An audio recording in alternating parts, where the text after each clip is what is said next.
औरत कौन है और मर्द कौन? इस सवाल का जवाब कभी इंसान ने नहीं बल्कि हमेशा समाज ने तय किया है। और यही सवाल हमें एक ऐसी कहानी के मुहाने पर लाकर खड़ा कर देता है जो न तो कोई खोखले आदर्श बघारती है और न ही कोई आसान जवाब देती है। यह बस उस कड़वी सच्चाई का आईना है जिससे हम अक्सर नजरें चुराते रहे हैं।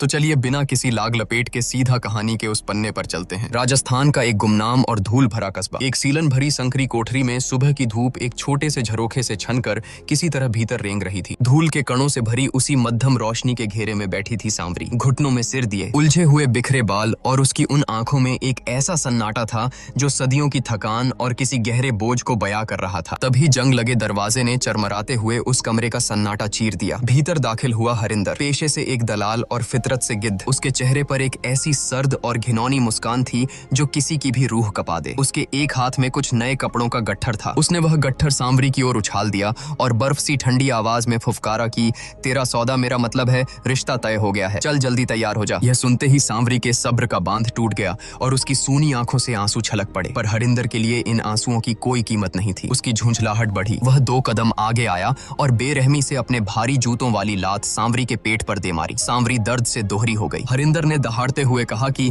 ज्यादा नौटंकी मत कर, समय नहीं है मेरे पास, चुपचाप कपड़े पहन और जल्दी से तैयार हो जा। पेट को पकड़े दर्द और बेबसी के समंदर में डूबती उतरती सांवरी ने कांपते हाथों से अपने आंसू पोंछे। न चाहते हुए भी अपनी मजबूरी के घूंट पीते हुए उसे हरिंदर की उन्हीं खौफनाक और गंदी नजरों के सामने अपने कपड़े बदलने पड़े। जब वह पूरी तरह सज धज कर खड़ी हुई तो हरिंदर ने उसे ऊपर से नीचे तक घूरा।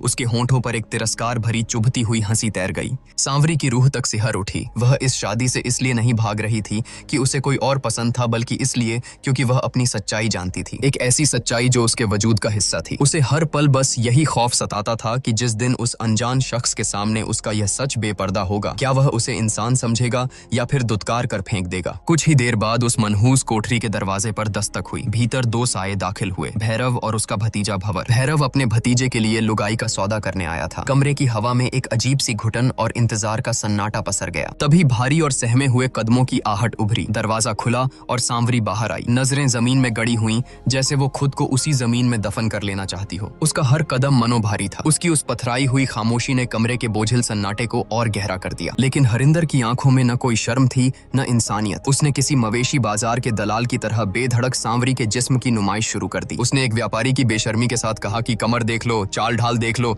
माल एकदम खरा है। यह नंगी सौदेबाजी देखकर भंवर थोड़ा झेंप गया। अपनी नजरें चुराते हुए उसने बात घुमाने की कोशिश की और कहा कि पहले इसके कागज दिखाओ, पहचान पत्र और आधार कार्ड सब साफ सुथरा होना चाहिए। पहले क्यों नहीं बतायो, खामखा टाइम खराब कर दियो। बिलासपुर वाले दिखा दूं, पूरा कागज मिलेला न कोर्ट मैरिज भी भेजाला। अरे कई करे भंवर, अरे ब्याह छोरी शू करनो है के कागज पत्र शू, लुगाई पगड़ी जूती हुए है। भंवर की बोलती बंद हो गई। कमरे में एक बार फिर वही चुभने वाला सन्नाटा छा गया। हरिंदर ने मौके की नजाकत भांपी और ग्राहक पर दबाव बनाने के लिए कहने लगा कि अगर तुम्हें नहीं लेनी तो और भी लोग कतार में हैं। शिकार हाथ से फिसलता देख भैरव को जल्दबाजी हो गई। उसने झट से भंवर को झिड़का और फिर हरिंदर की तरफ पलटकर बोला कि 500 रुपये में बात पक्की। भंवर पल भर को झिझका।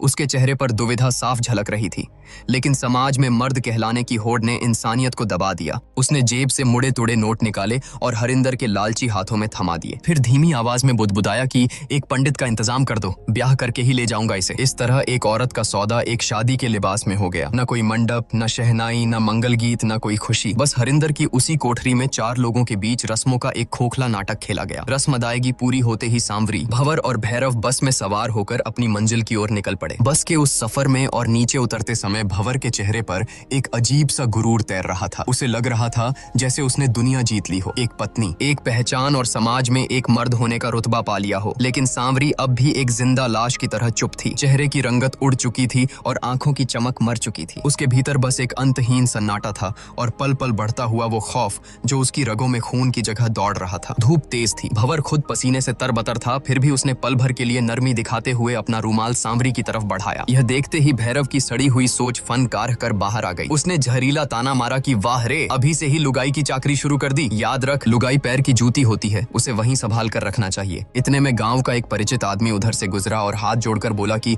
बधाई हो ताऊ, अब तो बुढ़ापे में तुम्हारी भी खूब सेवा होगी। भैरव ने एक फूहड़ ठहाका लगाया और बोला कि अरे हमें इसकी सेवा नहीं चाहिए, बस 2 वक्त की रोटी दे दे और आंगन में खेलने के लिए एक पोता दे दे। भैरव की उन लालची आंखों में बहू कोई इंसान नहीं बल्कि महज अपना वंश आगे बढ़ाने की एक मशीन थी। धूल उड़ाती हुई उनकी ऊंट गाड़ी आखिरकार घर के